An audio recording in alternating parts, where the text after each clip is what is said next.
আসসালামু আলাইকুম। কেমন আছেন আপনারা সবাই?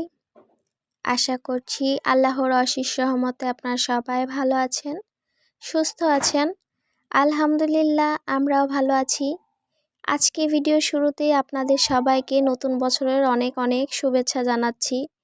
তার সাথে দোয়া করছি আল্লাহ আপনাদের সবাইকে ভালো রাখুক, সুস্থ রাখুক। 2025 সাল নতুন এই বছরটা আল্লাহ যেন আমাদের সবাইকে ভালো রাখেন, সুস্থ রাখেন। এই বছরটা যেন সবার ভালোভাবে কেটে যায়, সেই দোয়াই করছি। এই তো ঘুম থেকে উঠেছি, উঠে নিজের বিছানাটা গুছিয়ে নিচ্ছি। যেহেতু বাবার বাড়ি আছি, আমার তো আর তেমন কোনো কাজ নাই। এই তো ঘুম থেকে উঠে আমাদের বিছানাটা একটু গুছাই, এই আমার কাজ। এখন একটু ওই যে জানালা খুলে দিয়ে বাহিরের পরিস্থিতি দেখি কি অবস্থা বাহিরে। বাহিরে এই তো ভালোই দেখা যাচ্ছে আলো, হালকা হালকা রোদ বের হয়েছে। একটু পর পুরোপুরি রোদটা বের হবে। তো বিছানা গোছানো হয়েছে, বাহিরে এসেছি। এখানে আম্মু হচ্ছে সকালের জন্য নাস্তা বানাচ্ছে মাটির চুলায়। আমার আম্মু এক হাতে রুটি বানাচ্ছে, চুলায় জাল দিচ্ছে, আবার রুটি ভাজছে। তো আমি বললাম আম্মু দাও আমি রুটি ভেজে দিই। তো রুটি ভাজতে বসেছি, আর আমার আম্মু আমাকে রুটি ভাজা শিখিয়ে দিচ্ছে যে এইভাবে ভাজ, ওইভাবে ভাজ, তারপরে হচ্ছে 3 বারে রুটি ভেজে ফেলবি, রুটি সুন্দর হবে। তো এরকম বলছে, আর আমি আমার আম্মুকে বলতেছিলাম যে আম্মু আমি কি আজকে নতুন রুটি ভাজছি, এর আগে কি আমি রুটি কখনো ভাজি নাই। তো আমার আম্মু বলতিছে যে ভালো কথা বলতেছি, শিখাইয়া দিচ্ছি, ভালো লাগতেছে না। আম্মুর কথা শুনে আমি আবার আম্মুকে বলতেছিলাম যে হ্যাঁ তুমি তো কত শিখাইছো, যখন শেখানোর দরকার ছিল তখন তো শিখাও নাই।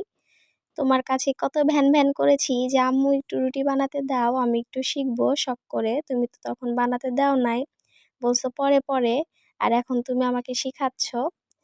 তা আমার আম্মুর সাথে এই বিষয় নিয়ে আর কি কথা বলছিলাম। তা আম্মু বলছিল হ্যাঁ মানুষের মার মতো যদি কাজ করাতাম তাহলে ভালো লাগতো। আসলে মারা বোঝে আর কি, যেহেতু তারা সংসার করছে আরো আগে থেকেই, তারা তো জানে যে মেয়েরা বিয়ের পর আসলে শ্বশুরবাড়ি গিয়ে পুরো সংসার সামলাতে হয়। তখন তো তার মেয়ে একা একাই সব করবে, তো এর জন্য আসলে মারা কিন্তু তেমন একটা কাজ করতে দেয় না বিয়ের আগে তার মেয়েদের, অনেক আদরে রাখে। আমার মাও কিন্তু ছোটবেলা আমাকে কাজ করতে দিত না, কিন্তু আমি অনেক শখ করতাম যে কোনো কিছু করার, আম্মু করতে দিত না। তো সেই বিষয়গুলি নিয়েই আমি আমার আম্মুর সাথে কথা বলছিলাম। আর এই তো আমি রুটিগুলি ভাজছিলাম আর আমার আম্মু বানিয়ে দিচ্ছিল।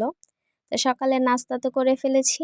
এদিকে এই যে আমার বড় ভাইস্তা কাদা নিয়ে এসেছে, কোথা থেকে জানি কাদা নিয়ে এসেছে। কাদা এনে এই যে পিঁড়ির উপর এখানে হচ্ছে চুলা বানাচ্ছে, মাটির ছোট্ট করে একটা চুলা বানাচ্ছে, ওই চুলায় ও নাকি রান্না করে খাবে পিকনিকের মতো। এইখানে এটা হচ্ছে বিকেল দিক দিয়ে ভাবিদের সাথে আমি যাচ্ছি বিলে।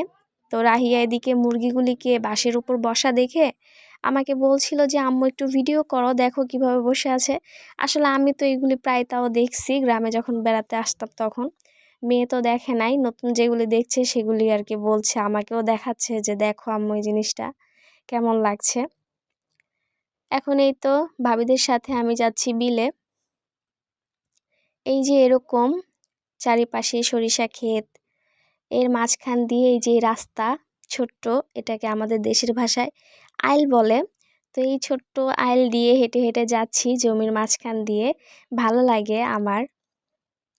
এই পাশে হচ্ছে অনেকে আলু লাগিয়েছে। আমাদের এদিকে এক জায়গায় এক একজন এক এক রকমের চাষ করে, কেউ সবজি চাষ করে, কেউ ধান চাষ করে। এই যে এখন যেমন সরিষার সময়, অনেকে সরিষা লাগিয়েছে, আবার অনেকে হচ্ছে শীতের সবজি চাষ করেছে এরকম। এই তো আপনাদের সাথে গল্প করতে করতে সরিষা ক্ষেতের পাশ দিয়ে আমরা কিন্তু সামনের দিকে এগিয়ে যাচ্ছি, অনেকটা দূর চলে আসছি। আর কি করতে আসছি এই দেখেন, এত সুন্দর শাক, মাশাল্লাহ। এটাকে কি বলে, বৈত্যা শাকই হয়তো বা বলে, বৈত্যা শাক বা বাতি শাক, কি শাক বলে আমি অতটা নাম জানি না। এইখানে আমরা এসেছি কি করতে জানেন, পাঁচমিশালি শাক উঠাতে। এই যে গ্রামের এই শাক এইভাবে তুলে ভাজি করে খেতে অনেক মজা লাগে। আর গ্রামে কিন্তু অনেক সুবিধা আছে, চাইলেই শাক পাতা এরকম তুলে একবেলা কিন্তু রান্না করে খাওয়া যায়। আর আমরা যারা শহরে থাকি তারা কিন্তু বাজারে গিয়ে টাকা দিয়ে শাক সবজি না কিনে কখনোই কিন্তু আমরা খেতে পারি না। আর এই তো দেশে তো এটা অনেক বড় একটা সুবিধা আছে, মন চাইলে একটু বাইরে থেকে শাক তুলে খাওয়া যায়। এদিকে কিন্তু ভাবিরা ক্ষেতের ভিতর পুরো ঢুকে গিয়েছে, আমি বাইরের থেকে একটু একটু করে তুলছি। আমি কিন্তু প্রায় বহু বছর পর এরকমভাবে শাক তুলছি। আর এদিকে আমার ছোট্ট ভাইস্তাকে নিয়ে আমার মেয়ে খেলা করছে, ওদেরকে বলেছি তোমরা ওদিকে খেলা করো। আর এই তো আমরা 3 ননদ ভাবি মিলে এখানে শাক তুলছি। শাকগুলি দেখে যে এত ভাল লাগছে, মানে মন চাচ্ছিল তুলতেই থাকি, এত সুন্দর শাক। আসলে এই শাকগুলি ঢাকা শহরে পাওয়া যায় না। আর এই শাকগুলি যদি ঢাকা শহর পাওয়া যাইতো তাহলে একদম পুরা মানে মানুষ পাইতো না, এরকম একটা অবস্থা, এত সুন্দর কচি কচি শাক। তো অনেক শাক তুলেছি 3 জনে মিলে, ভাবিদের বলছিলাম চলো চলো, ভাবিরা তো আমাকে বলতেছিল তোরে নিয়ে আসছি, তুই তো পাগল হয়ে গেছিস যাওয়ার জন্য। 3 জনে মিলে কিন্তু আলহামদুলিল্লাহ আমরা অনেক শাক উঠিয়েছি। এই দেখেন মাশাআল্লাহ, এগুলি কি বলেন তো, বলার আর কি আছে, আপনারা সবাই তো কম বেশি চিনতে পারবেন এটা। এগুলি হচ্ছে এই যে ফুলকপি, এটা হচ্ছে ফুলকপির ক্ষেত। এই দেখেন মাশাআল্লাহ কত সুন্দর সুন্দর ফুলকপি ধরে আছে না। এই যে ফুলকপি বাঁধাকপি দেখতে কিন্তু আমার অনেক ভালো লাগে। আবার এই তো সরিষা ক্ষেতের মাঝখান দিয়ে চলে যাচ্ছি বাসায়। ওই যে মাঝখানে একটা ঘর করে রেখেছে ওই জায়গার মালিক, যে সে ফুলকপি লাগিয়েছে, রাতে মনে হয় পাহারা দেয় যে কেউ চুরি করে নেয় নাকি তার জন্য। যাই হোক, অনেক কথা বললাম, চলে আসলাম রাতের দিক দিয়ে। রাতে সবাই মিলে বসে এখানে এই যে শাকগুলি বাছছি। আলহামদুলিল্লাহ দেখেন কতগুলি শাক উঠিয়েছি আমরা 3 জন মিলে, পুরা এক ডালি শাক। আর শাকগুলি অনেক সুন্দর লাগছিল, আমার কাছে মনে হচ্ছিল যে কাঁচা তো আর খাওয়া যাবে না, রান্না কখন হবে কখন খাবো। এরকম 5 মিশালি 12 মিশালি শাক ভাজি কিন্তু খেতে অনেক মজা লাগে। তো এই তো সবাই মিলে তো শাক বাছছি। আর জানি না আজকের এই ভিডিওটায় কারা কারা আছেন, কোন আপুরা ধৈর্য সহকারে আমার এই ভিডিওটার এই পর্যন্ত আছেন আর আমার এই কথাগুলি শুনছিলেন আর এই যে এগুলি দেখছিলেন, জানি না কার কাছে কেমন লাগবে।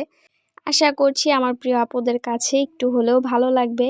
তো আমি আজকে আপনাদের কাছ থেকে এখানেই বিদায় নিয়ে নিচ্ছি। আপনারা সবাই ভালো থাকবেন, সুস্থ থাকবেন। আল্লাহ হাফেজ, আসসালামু আলাইকুম।